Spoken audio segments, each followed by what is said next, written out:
ሰላም ጤና ይስጥልን ከቻናል 1 የሰዓቱ ዜናዎቻችንን ወደ እናንተ ምናደርስበት ሰዓት ላይ ነው የምንገኘው። ከዜናዎቹ ጋር ወይንሸት ዘውዴ አብሬያችሁ ቆይታ አደርጋለሁ። ጠቅላይ ሚኒስትር አብይ አህመድ ከአዘርባይጃን ፕሬዝዳንት ኢልሃም አሊየቭ ጋር ተወያይተዋል። ለይፋዊ ጉብኝት አዘርባይጃን የተጓዙት ጠቅላይ ሚኒስትር አብይ አህመድ በማህበራዊ ትስስር ገጻቸው ባስተላለፉት መልእክት በአዘርባይጃን ባደረጉት የመጀመሪያ ይፋዊ የስራ ጉብኝት ፕሬዝዳንት ኢልሃም አሊየቭ ላደረጉላቸው ሞቅ ያለና የተከበረ አቀባበል ልባዊ ምስጋናቸውን አቅርበዋል።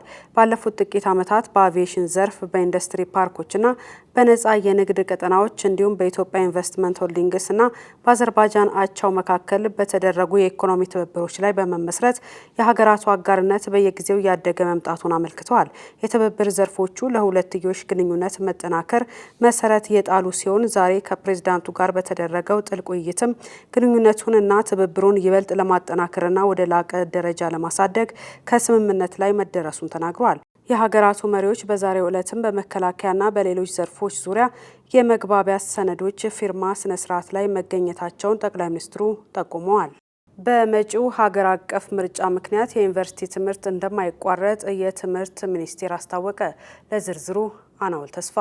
ትምህርት ሚኒስቴር በመጪው ግንቦት 24 ቀን 2018 ዓ.ም ከሚካሄደው ምርጫ ጋር በተያያዘ ቀደም ሲል ባወጣው እቅድ መሰረት ተማሪዎች ለምርጫ ወደ ቤተሰቦቻቸው ሄደው እንዲመርጡ ለማስቻል ትምህርት ከምርጫ በፊት ተጠናቆ ተማሪዎች ወደ ቤታቸው እንዲሄዱ ተወስኖ ነበር። ነገር ግን ሚኒስቴሩ ይህ እቅዱን መሻሩን የሚያስታውቅ አዲስ መመሪያ ማውጣቱን የሚያመለክት ደብዳቤ ለሁሉም ከፍተኛ ትምህርት ተቋማት ልኳል። ቀደም ሲል ታስቦ የነበረው ተማሪዎች ለምርጫቸው ወደ ቤተሰቦቻቸው ሄደው እንዲመርጡ የማስቻል እቅድ በትምህርት ጥራት ላይ አሉታዊ ተጽዕኖ ያሳድራል ብሎም ለተማሪዎች የፈተና ዝግጅትና ስኬታማነት አስቸጋሪ ይሆናል በሚል መሻሻሉን ደብዳቤው ያሳያል። በትምህርት ሚኒስቴርና በብሔራዊ ምርጫ ቦርድ አመራሮች መካከል በተደረገ ስምምነት ተማሪዎች ትምህርታቸውን ሳያቋርጡ እንዲቀጥሉ ተወስኗል። በተሻሻለው ሐሳብ መሰረትም ተማሪዎች ለመምረጥ የሚያስፈልጋቸው ቀናት ብቻ ተፈቅዶላቸው ወደ አካባቢያቸው ሄደው መርጠው እንዲመለሱ ይደረጋል። ለዚህም ሁሉም ዩኒቨርሲቲዎች ተማሪዎቻቸው በተፈቀደላቸው ቀናት ውስጥ ሄደው መርጠው እንዲመለሱ አስፈላጊውን ፍቃድ እንዲሰጡ ማሳሰቢያ ተላልፎላቸዋል። ተማሪዎችም ለምርጫ ምዝገባና ለሌሎች ተያያዥ ጉዳዮች እንዲመቻችላቸው ከምርጫ ቦርድ በሚሰጠው አቅጣጫ መሰረት ቦርዱ አስፈላጊውን እገዛ እንዲያደርጉም ጠይቋል። በመሆኑም ከምርጫው ጋር ከተያያዘ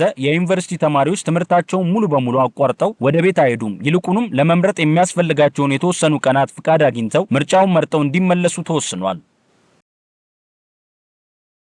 በዋትስአፕ መተግበሪያ የተቀናጁ የጠለፋ ጥቃቶች እየተፈጸሙ ስለሆነ ህብረተሰቡ ጥንቃቄ ሊያደርግ እንደሚገባ የኢንፎርሜሽን መረብ ደህንነት አስተዳደር አስታወቀ። ለዝርዝሩ መሐሌት ደመላሽ። የኢንፎርሜሽን መረብ ደህንነት አስተዳደር ከዚህ ቀደም በተለያዩ ጊዜያት የዜጎችንና የተቋማትን የሳይበር ደህንነት ለማስጠበቅ ተደጋጋሚ የጥንቃቄ መልእክቶችን ለማህበረሰቡ ሲያስተላልፍ ቆይቷል። አስተዳደሩ በተለይ ከዋትስአፕና ከቴሌግራም አካውንቶች ጠለፋ መስፋፋትን ተከትሎ በቅርቡም የጥንቃቄ መልእክት ማስተላለፉን አስታውሷል። ሆኖም በአሁኑ ወቅት በሀገራችን ያለውን ወቅታዊ ሁኔታ በተለይም ሰባተኛው ጠቅላላ የምርጫ ሂደትን ተገን በማድረግ አጥፊዎች ስልታቸውን ይበልጥ በማወሳሰብ የዋትስአፕ ተጠቃሚዎችን ኢላማ ያደረገ ሰፊ የሳይበር ጥቃት እየፈጸሙ እንደሚገኝ አስተዳደሩ በሚደርሱት መረጃዎችና የሳይበር ደህንነት ትንተናዎች ማረጋገጥ ችያለሁ ብሏል። ጥቃቱ በተለይ ከፍተኛ የመንግስት የስራ ኃላፊዎችን፣ በውጭ ሀገር የሚኖሩ ተማሪዎችን፣ በርቀት ሆነው በዲጂታል አማራጮች የሚማሩ ግለሰቦችንና ተጽዕኖ ፈጣሪ ግለሰቦች ላይ ያነጣጠረ ነው ያለው አስተዳደሩ መላው የዋትስአፕ ተጠቃሚ ማህበረሰብ ሊያውቃቸው የሚገቡ የጥቃት ስልቶችንና የመከላከያ መንገዶችን አቅርበዋል። የመረጃ መንታፊዎች የሚጠቀሙባቸው ዋና ዋና የጠለፋ ስልቶች ውስጥም የምርጫ ሂደትንና የፖለቲካ ኩነቶችን ለሴራ መጠቀም፣ የተለያዩ የፖለቲካ ፓርቲዎች ደጋፊ በመምሰልና የፓርቲዎችን አርማ በመጠቀም ለፓርቲያችን ድጋፎን እዚህ ሊንክ ላይ በመጫን ይግለጹ ወይም የምርጫ ቅስቀሳ ቡድናችንን ይቀላቀሉ የሚሉ አሳሳች መልእክቶችን መላክ፣ የምርጫ መረጃ አቅራቢ በመምሰል የምርጫ ጣቢያዎችን ለማወቅ፣ የእጩ ዝርዝሮችን ለማየት ወይም የምርጫ ውጤቶችን በቅድሚያ ለማግኘት የሚሉ አሳሳች ማስፈንጠሪያዎችን ወይም ሊንኮችን በመጠቀም የተጠቃሚዎችን የዋትስአፕ አካውንት በቁጥጥራቸው ስር ማዋል ይገኙባቸዋል። በዚህም የአንድ ግለሰብ አካውንት አንዴ ከተጠለፈ በኋላ የገንዘብ ማጭበርበር፣ ሐሰተኛ መረጃዎችን ማሰራጨት እንዲሁም የግለሰብን መረጃ ምንተፋ እንዲሁም ሌሎች አጥፊ ተግባሮች ይፈጸማሉ።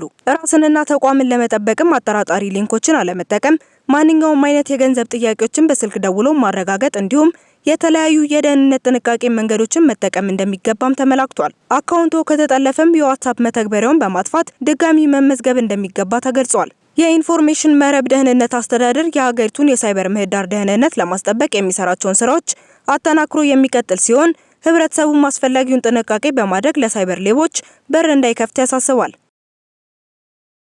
ጤና ሚኒስቴር ተላላፊ ያልሆኑ በሽታዎች ተጋላጭነትን ለመቀነስ ከአጋር አካላት ጋር በቅንጅት እየተሰራ ነው አለ።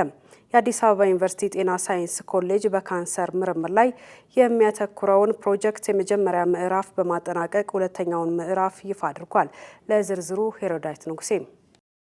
ይፋ የተደረገው ፕሮጀክት በቀጣዮቹ 5 ዓመታት የሚተገበር ሲሆን የሴቶችን የካንሰር ሕክምና አገልግሎት በየአካባቢው ተደራሽ ማድረግ፣ ስለ ጡትና ማህፀን በር ካንሰር ግንዛቤን ማሳደግ መሆኑ ተጠቅሷል። በጤና ሚኒስቴር የበሽታዎች መከላከልና መቆጣጠሪያ መሪ ስራ አስፈጻሚ ዶክተር ህይወት ሰለሞን ተላላፊ ያልሆኑ በሽታዎች ከመከሰታቸው በፊት በቅድመ ጥንቃቄ መከላከል ይቻላል ብለዋል። ተላላፊ ያልሆኑ በሽታዎች በሰዎች ላይ የሚያስከትሉትን ማህበራዊ፣ ስነ ልቦናዊና ኢኮኖሚያዊ ጫናዎች ለመግታት የግንዛቤ ማስጨበጫ ስራዎች ይጠናከራሉ። ጤና ሚኒስቴር የበሽታዎችን ስርጭት ለመግታት ከግንዛቤ ማስጨበጫ ስራዎች ባሻገር ሌሎች ውጤታማ ስራዎችን እየሰራ መሆኑን ጠቁመው ህብረተሰቡ የሚያደርገውን ጥንቃቄ ማጠናከር ይገባዋል ብለዋል። የአዲስ አበባ ዩኒቨርሲቲ ጤና ሳይንስ ኮሌጅ የካንሰርና ተላላፊ ያልሆኑ በሽታዎች ምርምር ክፍል አስተባባሪ ዶክተር አዳሙ አዲሴ በበኩላቸው የካንሰር በሽታ በአፍሪካ ደረጃ አሳሳቢነቱ እየጨመረ መምጣቱን ጠቁመው ይህንን ለመቅረፍ ኮሌጁ ችግር ፈቺ በሆኑ ምርምሮች ላይ ትኩረት አድርጎ እየሰራ መሆኑንና የኤልሳ ክሮነር የካንሰር ህክምና ማዕከል ፕሮጀክትም የዚሁ አካል መሆኑን ገልጸዋል።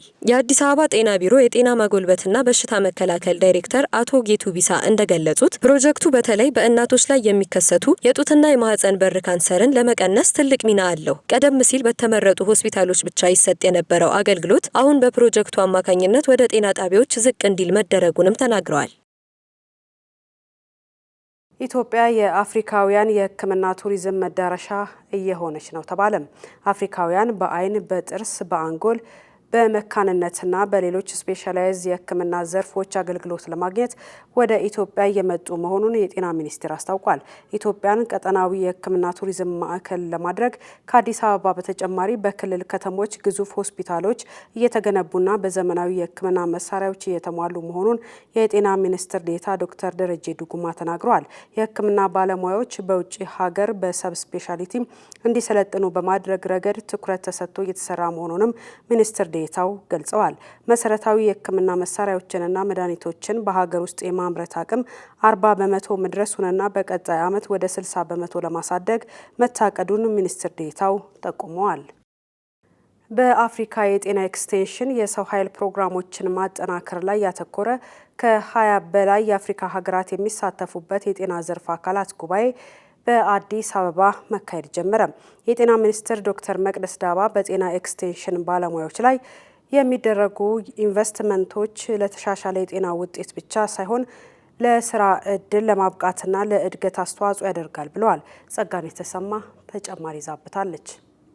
የጤና ኤክስቴንሽን ሰራተኞች የጤና ስርዓታችን የጀርባ አጥንትና በጤና ተቋማት እንዲሁም በማህበረሰቦች መካከል ያሉ ድልድይ ናቸው ሲሉ የጤና ሚኒስትር ዶክተር መቅደስ ዳባ ገልጸዋል። የጤና ኤክስቴንሽን ሰራተኞች የመጀመሪያ ደረጃ የጤና እንክብካቤ ስርዓታችን በማጠናከርና ለህብረተሰብ ጤና ድንገተኛ አደጋዎች ምላሽ በመስጠት ከፍተኛ ሚና እንደሚጫወቱ ዶክተር መቅደስ ዳባ ተናግረዋል። የማስተር ካርድ ፋውንዴሽን ፕሬዚዳንት ስዊት አህደሮም የፋውንዴሽኑን የያንግ አፍሪካ ስራዎች ስትራቴጂና በተለይም በአፍሪካ በሚገኙ የጤና ኤክስቴንሽን ሰራተኞች ላይ በማተኮር ለጤና የሰው ኃይል ልማት ያለውን ቁርጠኝነት አጉልተው አሳይተዋል። በዝቅተኛ ደረጃ ያሉ የጋራ የትግበራ ማቀፎችን በመደገፍ ዘላቂ ፋይናንስ ላይ ስምምነት በማድረግና ግልጽ የሆኑ ደረጃዎችን እንዲሁም የአስተዳደር ዝግጅት ያሉት የ90 ቀናት መርሃ ግብር ማዘጋጀት ከመድረኩ እንደሚጠበቅ የማስተር ካርድ ፋውንዴሽን የኢትዮጵያ ካንትሪ ዳይሬክተር መፍትሄ ታደሰ ገልጸዋል። ጤና ሚኒስቴርና ማስተር ካርድ ፋውንዴሽን የአፍሪካን የጤና ኤክስቴንሽን የሰው ኃይል ማጠናከር፣ አሰላለፍ፣ አተገባበርና ዘላቂ በሚል መሪ ቃል ከ20 በላይ የአፍሪካ ሀገራት የተውጣጡ የጤና ዘርፍ መሪዎችን፣ አጋሮችን፣ የጤና ኤክስቴንሽን ባለሙያዎችንና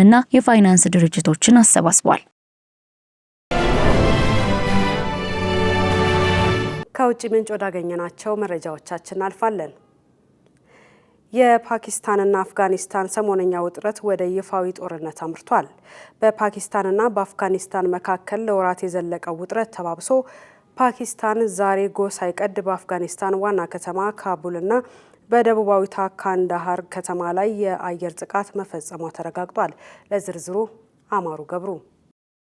ፓኪስታን ጋዛብ ሊል ሀቅ በሚል የሰየመችው በዚህ ወታደራዊ እርምጃ በታሊባን መንግስት ላይ ይፋዊ ጦርነት መክፈቷን አስታውቃለች። የፓኪስታን መከላከያ ሚኒስቴር በታሊባን መንግስት ላይ ይፋዊ ጦርነት ማወጃቸውን ተከትሎ የፓኪስታን አየር ኃይል በካቡልና በካንዳሃር ከተሞች ላይ ከባድ የአየር ጥቃት ፈጽሟል። እንደ ፓኪስታን መንግስት ገለጻ ይህ ጥቃት የተሰነዘረው በአፍጋኒስታን ታሊባን በኩል የተከፈተውን ግልጽ ትንኮሳ ለመመከት ነው ተብሏል። ግጭቱ የተጀመረው ሐሙስ ዕለት በሁለቱ ሀገራት ድንበር ላይ በነበረ የተኩስ ልውውጥ ሁለት የፓኪስታን ወታደሮች መገደላቸውን ተከትሎ ነው። የፓኪስታን የመረጃ ሚኒስትር አታኦላህ ታራር እንደገለጹት በካቡል በካንዳሃርና በፓክቲያ ግዛቶች የሚገኙ የታሊባን ወታደራዊ ይዞታዎች በጥቃቱ ወድመዋል ብለዋል። የታሊባን ቃል አቀባይ ዘቢሁላህ ሙጃሂድ ጥቃቱን ፈሪነት ነው ሲሉ የገለጹት ሲሆን በካቡልና በካንዳሃር ቢያንስ 3 የከባድ ፍንዳታዎች መሰማታቸውን ተናግረዋል። ሆኖም እስካሁን በሰላማዊ ሰዎች ላይ የደረሰ ጉዳት አለመኖሩን ገልጸዋል። ይህ ግጭት ወደ ቀጠናዊ ጦርነት የማደግ ሰፊ ዕድል ያለው በመሆኑ የተባበሩት መንግስታት ድርጅትና የዓለም ሀያላን ሀገራት በአፋጣኝ ተኩስ እንዲቆም ጥሪ እያቀረቡ ይገኛሉ።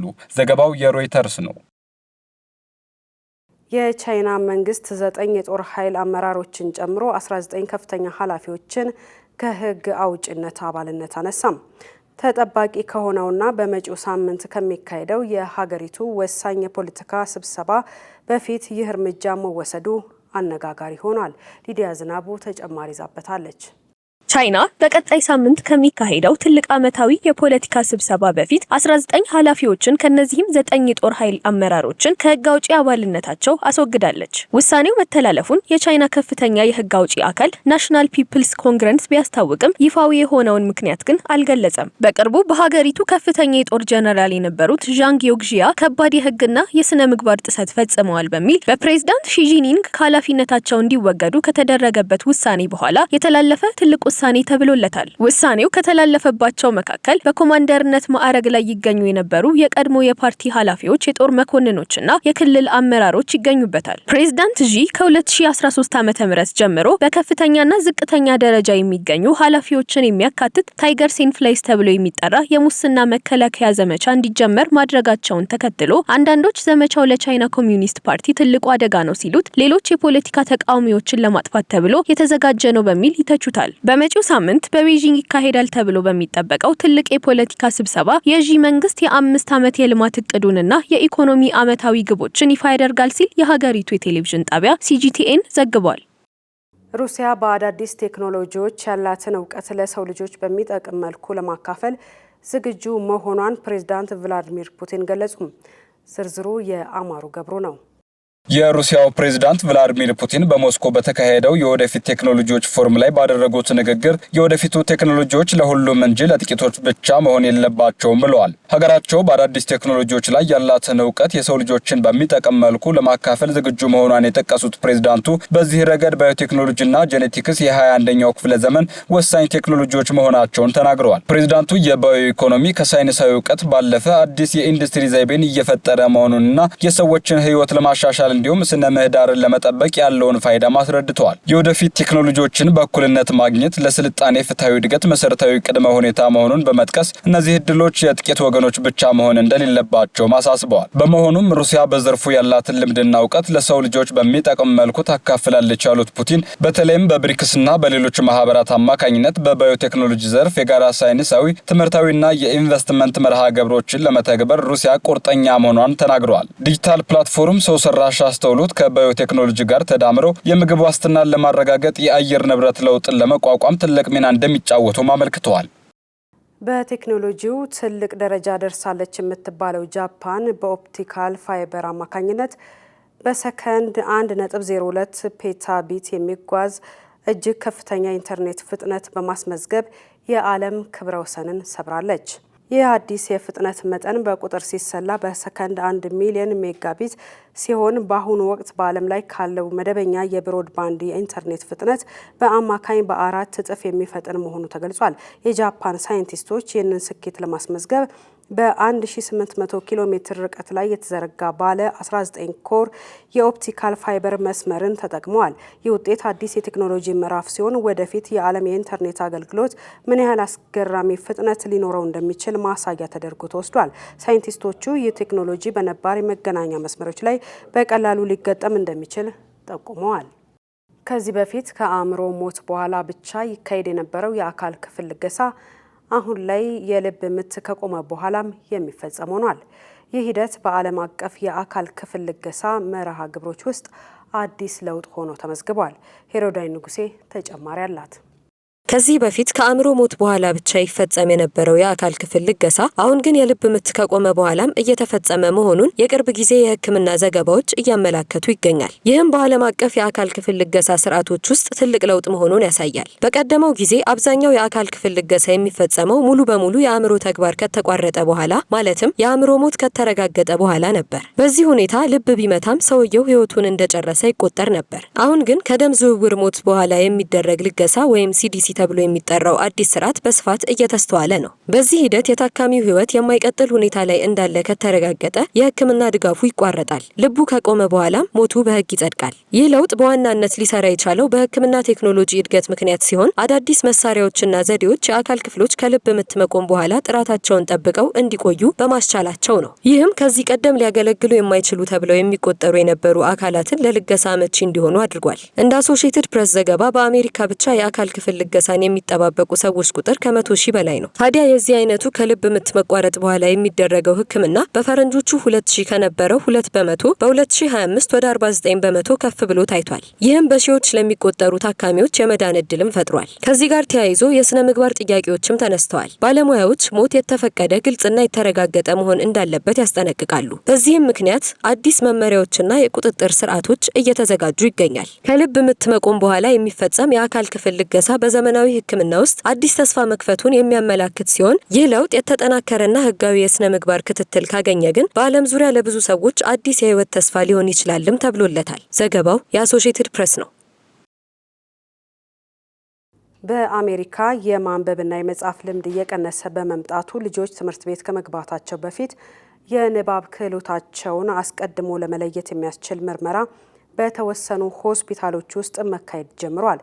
ሄሮዳን ንጉሴ በአሜሪካ በመላው ሀገሪቱ የህፃናት የማንበብና የመጻፍ መጠን እየቀነሰ በመሆኑ እንደ ኮሎምበስና ኦሃዮ ባሉ የሀገሪቱ አካባቢዎች ላይ ከ3 ዓመት ዕድሜ ጀምሮ ያሉ ህፃናት የማንበብና የመጻፍ ክህሎት ህፃናቱ ሐኪሞቻቸውን በሚጎበኙበት ወቅት ምርመራ የማድረግ ስርዓት ተግባራዊ መሆኑ ተገልጿል። በኮሎምበስ አካባቢ ትምህርት ቤቶች ውስጥ ከ63 በመቶ በላይ የሚሆኑት የማዋለ ህፃናት ተማሪዎች ከ2024 እስከ 2025 ባለው የትምህርት ዘመን በቋንቋና በማንበብ ክህሎቶች ወደ ኋላ ቀርተዋል ሲል የአካባቢው የማዋለ ህፃናት ዝግጁነት ግምገማ መረጃ አሳይቷል። እንደ ሀገሪቱ ብሔራዊ የትምህርት እድገት ግምገማ ከኮሎምበስ ባሻገርም በሀገር አቀፍ ደረጃ በንባብ ብቁ እንደሆኑ የሚታሰቡ የ4ኛ ክፍል ተማሪዎች 30 በመቶ ብቻ ናቸው። ይህም ትምህርት ቤቶች የወረርሽኝ ትምህርት ኪሳራዎችን ለማካካስ ሲታገሉ የንባብ ብቃት ከፈረንጆቹ 2019 ጀምሮ በ4 በመቶ መቀነሱን የሚያመላክት ነው። ዝቅተኛ የማንበብ ችሎታ ያላቸው ወደ መዋለ ህጻናት የሚገቡ ልጆች ብዙውን ጊዜ በኋለኞቹ ክፍሎች ለመራመድ ይቸገራሉ። ስለዚህም ይህ በህክምና ተቋማት የሚደረገው ምርመራ ወላጆች ልጆቻቸውን እንዲረዷቸውና የትምህርት አቀባበላቸው እንዲሻሻል የሚያደርግ ነውም ተብሏል። ዘገባው የሲኤንኤን ነው። ወደ ቢዝነስ መረጃዎቻችን አልፋለን። ባለፉት 7 ወራት ወደ ውጪ ከተላኩ የሆርቲካልቸር ምርቶች ከ288 ሚሊዮን ዶላር በላይ ገቢ መገኘቱን የግብርና ሚኒስቴር ገልጿል። ለዚህና ለሌሎች የቢዝነስ መረጃዎቻችን መሀል ይደመላሽ። ኢትዮጵያ ባለፉት 7 ወራት ከሆርቲካልቸር ምርቶች ወጪ ንግድ ከ288 ሚሊዮን የአሜሪካን ዶላር በላይ ገቢ ማግኘቷን የግብርና ሚኒስቴር ገለጸ። ሚኒስቴሩ ይህንን ያሳወቀው በዘርፉ የተሰማሩ ኩባንያዎች በተገኙበት የ2018 በጀት ዓመት የ7 ወራት የሆርቲካልቸር ኢንቨስትመንት እቅድ አፈጻጸም ላይ የምክክር መድረክ ባካሄደበት ወቅት ነው። የግብርና ሚኒስትሩ አቶ አዲሱ አረጋ እንደገለጹት ገቢው የተገኘው ወደ ተለያዩ የዓለም ሀገራት ከተላኩ የአበባና የአትክልት እንዲሁም የፍራፍሬ ምርቶች ነው። እንደ ሀገር የግብርናውን ዘርፍ ምርትና ምርታማነት በማሳደግ የምግብና ስርዓተ ምግብ ሉዓላዊነትን ከማረጋገጥ ባለፈ ለወጪ ንግዱ ልዩ ትኩረት ተሰጥቶ እየተሰራ ነውም ብለዋል። ከዘርፉ የሚገኘውን ኢኮኖሚያዊ ፋይዳ ለማሳደግ የፖሊሲ ማሻሻያዎችን ጨምሮ ሌሎች የሪፎርም ስራዎች እየተከናወኑ መሆኑ በመድረኩ ተነስቷል። የሞዛምቢክ መንግስት ለዓመታት ከፍተኛ ኪሳራና የአሰራር ችግር ሲፈታተን የቆየውን ብሔራዊ አየር መንገዱን መልሶ ለማቋቋምና ለማነቃቃት የኢትዮጵያ አየር መንገድን ሙያዊ ድጋፍና ልምድ ለመጋራት ፍላጎት እንዳለው ገለጸ። የሀገሪቱን መገናኛ ብዙሃን ጠቅሶ የወጡ መረጃዎች እንደሚያመላክቱት ሞዛምቢክ ይህንን አጋርነት ጥያቄ ያቀረበው አየር መንገዱ ካለበት ከፍተኛ የዕዳ ጫና ወጥቶ ውጤታማ እንዲሆን ለማድረግ ነው። ጥያቄው በዋነኝነት የአሰራር ተሞክሮን መቅሰምን፣ ስልታዊ እቅዶችን መንደፍንና የሰው ኃይል ልማትን ያካተተ መሆኑም ተገልጿል። ይህም የአየር መንገዱን የቴክኒክ ብቃት ከፍ ለማድረግና የደህንነት መስፈርቶችን ለማሟላት ወሳኝ ሚና ይጫወታልም ተብሏል። የኢትዮጵያ አየር መንገድ ከዚህ ቀደም ለተለያዩ የአፍሪካ ሀገራት ብሔራዊ አየር መንገዶች እንደ ማላዊ፣ ቶጎና ዛምቢያ ያሉ መሰል የቴክኒክና የማኔጅመንት ድጋፎችን በማድረግ እንዲሁም በአጋርነት በመስራት ይታወቃል። ይህ ትብብር በሁለቱ ሀገራት መካከል ያለውን የሁለትዮሽ ግንኙነት ከማጠናከሩ ባለፈ የአፍሪካ ሀገራት በራሳቸው አቅም እርስ በርስ ለመደጋገፍ የሚያደርጉትን ጥረት የሚያሳይ መሆኑ ተመላክቷል። ኮንጎ ዲሞክራሲያዊ ሪፐብሊክ የኮባልት ኤክስፖርት ላይ የጣለችው ገደብ ቻይና በዓለም አቀፍ ደረጃ ለኤሌክትሪክ ተሽከርካሪዎች ባትሪ ግብዓት የሚሆኑ ማዕድናት ላይ ያላትን የበላይነት ፈታኝ ሁኔታ ላይ እንደጣለው ተገለጸ። የኮንጎ መንግስት ጥሬ ማዕድኑ ወደ ውጭ የሚወጣበትን መጠን በከፍተኛ ሁኔታ መቀነሱ በቻይና የሚገኙ ማቀነባበሪያዎች ላይ የጥሬ ዕቃ እጥረት እያስከተለ ሲሆን ይህም በዓለም አቀፍ ገበያ የኮባልት ዋጋ በ150 ከመቶ እንዲጨምር ምክንያት ሆኗል ተብሏል። ይህ በቻይና ላይ የታየው ድንገተኛ ተጋላጭነት አሜሪካ በማዕከላዊ አፍሪካ የማዕድን ዘርፍ ያላትን ስልታዊ ተጽዕኖ ለማሳደግ ያላትን እድል ከፍም አድርጎታል። ዋሽንግተን በተለይ የሎቢቶ ኮሪደር የባቡር መስመርን በመደገፍና አዳዲስ የማዕድን ግዢ ስምምነቶችን በመፈረም ከዚህ ቀደም በቻይና ብቻ ተይዞ የነበረውን የኮባልት አቅርቦት መስመርን ለመቀየር በከፍተኛ ፍጥነት እየተንቀሳቀሰች እንደሆነ ተመላክቷል። መረጃው የቢዝነስ ኢንሳይደር አፍሪካ ነው።